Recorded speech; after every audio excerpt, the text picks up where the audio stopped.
પંચમહાલ જિલ્લામાં ધોધમાર વરસાદને પગલે અનેક નીચાણવાળા વિસ્તારોમાં પાણી ભરાયા છે।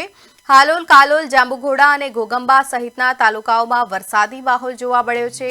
જિલ્લામાં સૌથી વધુ વરસાદ જાંબુઘોડામાં નોંધાયો છે, જ્યાં સાંજના 2 કલાકમાં 5.5 ઇંચ જેટલો વરસાદ ખાબકતા અનેક વિસ્તારોમાં જળબંબાકારની સ્થિતિ સર્જાઈ। કાલોલમાં 2.5 ઇંચ વરસાદથી નીચાણવાળા વિસ્તારોમાં પાણી ભરાયા હતા, જ્યારે હાલોલમાં 3 ઇંચ જેટલા વરસાદથી કસ્બા વિસ્તારમાં ઘૂંટણસમા પાણી ભરાયા હતા। ઘોગંબામાં પણ 2 ઇંચ જેટલો વરસાદ નોંધાતા ખેડૂતોમાં ખુશીનો માહોલ જોવા મળ્યો। ભારે વરસાદ વચ્ચે તંત્ર દ્વારા સ્થિતિ પર નજર રાખવામાં આવી રહી છે।